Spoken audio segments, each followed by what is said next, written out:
Bismillahirrahmanirrahim. Assalamualaikum warahmatullahi wabarakatuh. Waalaikumsalam. Pak Dirjen, Pak Ketua LTMPT dan Bapak-bapak semua dan terutama adik-adik siswa ya. Jadi intinya begini, pertama bahwa sebetulnya informasi LTMPT terkait dengan penerimaan mahasiswa baru ini kan sudah mulai 1 Desember disosialisasikan. Dan alhamdulillah saya kira sebetulnya sudah ya relatif lah masyarakat paham betul. Kalau tadi pertanyaan Mbak Nani terkait dengan persyaratan, itu LTMPT ini kan membantu para rektor ya untuk mendapatkan calon mahasiswa yang unggul. Itu ada 2 jalur yang dikelola. Jadi yang pertama jalur SNMPTN, yang kedua jalur SBMPTN. Nah, kedua jalur ini persyaratannya beda. Jadi kalau jalur SNMPTN, saya melanjutkan apa yang disampaikan oleh Pak Dirjen tadi, intinya sebetulnya SN ini kan kayak undangan ya. Artinya yang mereka kita izinkan untuk mendaftar SNMPTN ini betul-betul yang mempunyai prestasi dan kita undang. Sehingga pola yang dipakai oleh LTMPT ini harus sekolah-sekolah tersebut mempunyai akreditasi dan terdaftar mempunyai NPSN dan sebagainya di Dapodik Pusdatin, itu syarat. Sehingga akreditasi itu juga nanti menunjukkan berapa persen diizinkan siswa tersebut untuk boleh mendaftar. Jadi kalau A itu 40%, B 25%, kemudian kalau C dan lainnya itu 5%.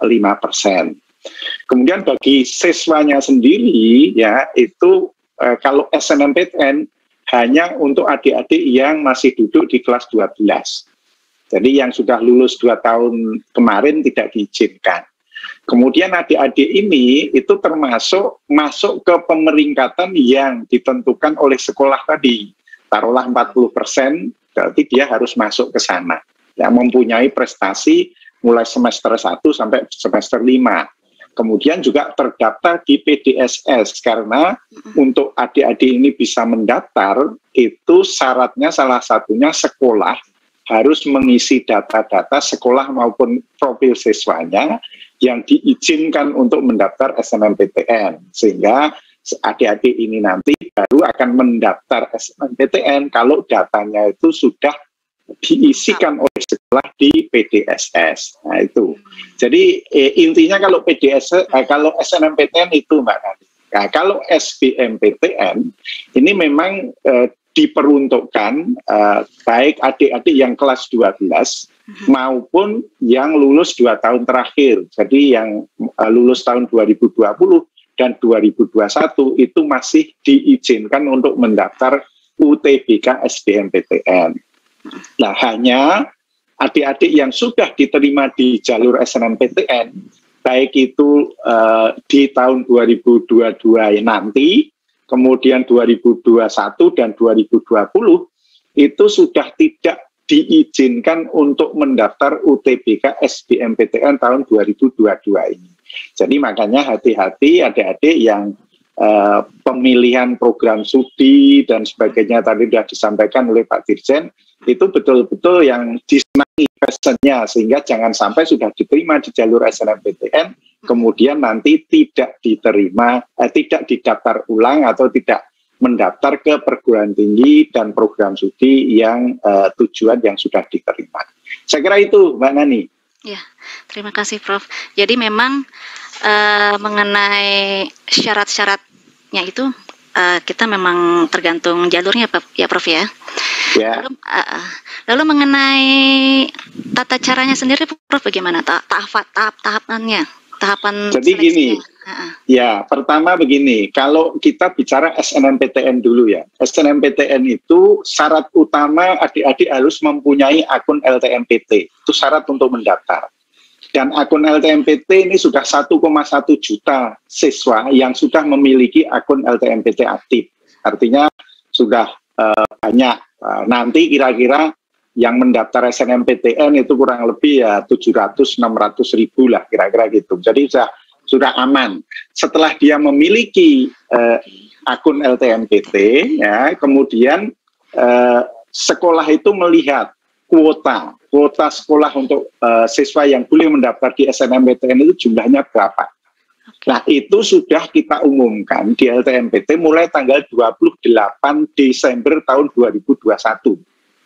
Nah, kemudian sekolah membuat akun bagi yang belum punya, kemudian dari kuota SNMPTN masing-masing sekolah itu, sekolah memilih siapa saja yang diizinkan.